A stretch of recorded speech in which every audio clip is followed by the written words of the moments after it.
To begin, I went ahead and made a horizontal and vertical line. This is just to guide me get the measurement straight because the edges of my paper are not straight.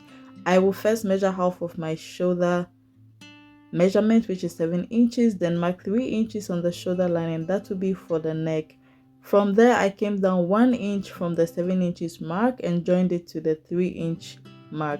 Now I divided the shoulder slope in half, and that is where I will start putting in all the other measurements. So I came down 9 inches for my bust line and then squared a line across. After making the line, I noticed it wasn't straight, so that is why you see me going in with an eraser and correcting the line. So I started again to take my shoulder to bust measurement, which was 9 inches, and then also took the measurement on the other side to help me get a straight line across.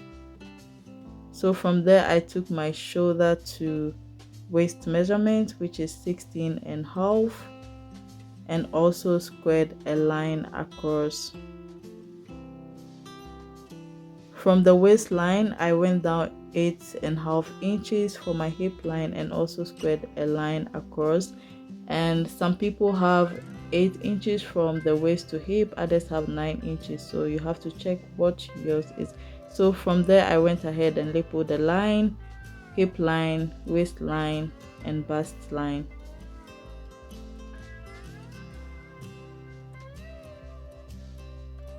From there, I went ahead and put quarter of my bust measurement and quarter of my waist measurement, and then also quarter of my hip measurement.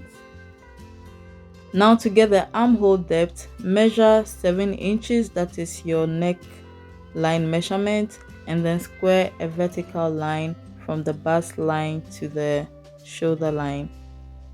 And on that line, put in your armhole depth, which is your bust divided by 6 plus 1.5. So from there, you square a line across that measurement you get, and that will be the upper chest line. So from the shoulder line to the upper chest line, you divide that in half and then make a mark there, and then from that mark I went in 1 inch. So from there I will go in and draw in my armhole.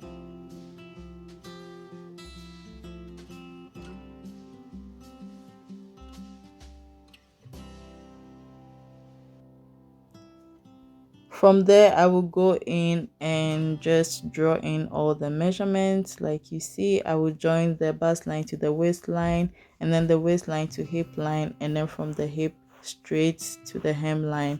And then I'll try to, smoothen those sharp curves because that is not how the body is.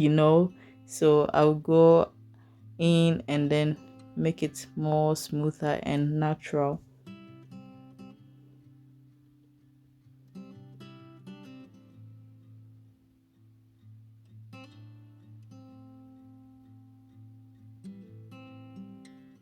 I'll do the same for the waist as well. You can just do it freehand as long as it's not really sharp. If you don't have a curve rule, just use freehand. So from there, I went down 3 inches just to draw in the neck. So if I was doing it on my own, I wouldn't have putting in the putting in the neck measurement, but just to let you guys know and to reduce a lot of questions, I'm just making it like a normal dress pattern with everything. So I went ahead and put in half-inch allowance. You can put in 1 inch if you want, but I think half-inch is enough if you put in the measurements right.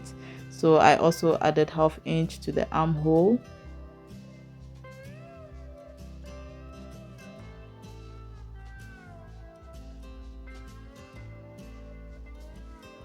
And then once that was done, I went in and cut out the pattern for the front.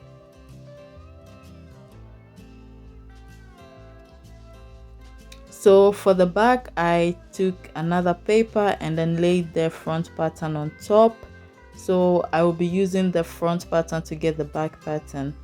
So what I would do is to mark the armhole area, because that is where the back will start from, and then I will go down from the bust line about 1.5 inch or 1 inch, and then make a curved line. You can make it straight if you want.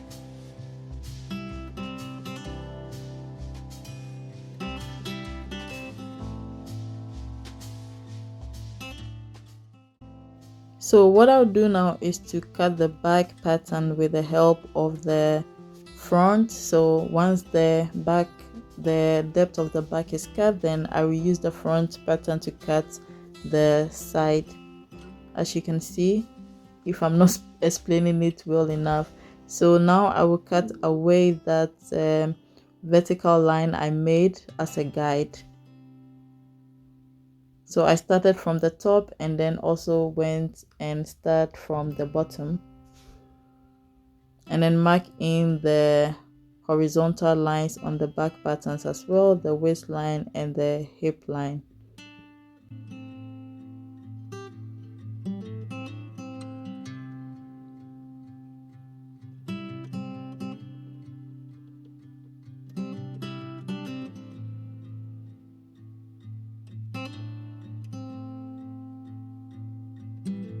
So now what I will do to the neck depth of the back is to fold in about 1/4 inch. This is to reduce extra gaping at the back, because we're going to cut the fabric on bias or off grain, so it's going to stretch a lot. So this is to help take excess fabric from the back. So now that the back pattern is done, we're going to work on the main thing, that is the cowl neck.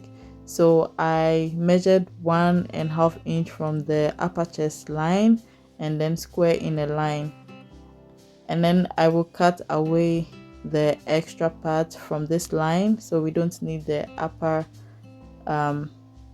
neck thing anymore. So from there I will just cut through the line, the upper chest line, and that is what you see now. And then I will put under it an extra paper just to help us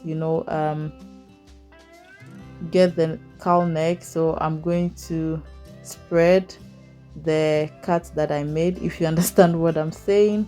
So I will spread it. You can spread it as wide as you want, but you don't want your chest area to be showing a lot. So from the upper chest line I measured about 4 inches spread, as you can see, and then tape it down. So from there I went and drew a straight line, as you can see, and then also drew a horizontal line like that. Once that was done, I went in and extend the armhole like that, and that is what is going to give us the cowl effect. So now the total length of my armhole is 6 inches. I'm just taping those cuts down so that they don't lift up whilst I'm doing other things. So I will go ahead and also extend that line up there. I'm just extending it now. I'm not putting any specific measurements because I'll be cutting all those extra papers away. I'm just using this as a guide because I'll be folding the paper under the pattern. You will see what I mean. So I didn't want a big paper, so that's why I made. So this is what I meant by I will fold the paper under the pattern. So if I'm not explaining it best enough, I guess the video is good enough for you to understand what I mean. So from the armhole I came down 3 inches, and that is 2 inches from the bust line. and then I will square a line under that paper. So that is going to serve as a facing for the cowl neck, because we don't want to have a joining at the top part of the cowl, if you understand what I mean. So this is how the upper part of the dress is going to look like. This is the most important thing about this pattern. This is what you have to do to get the cowl effect. And if you watch the other video, you see that the upper part was a little different. So yeah, so what I'm going to do now is to put in the grain line.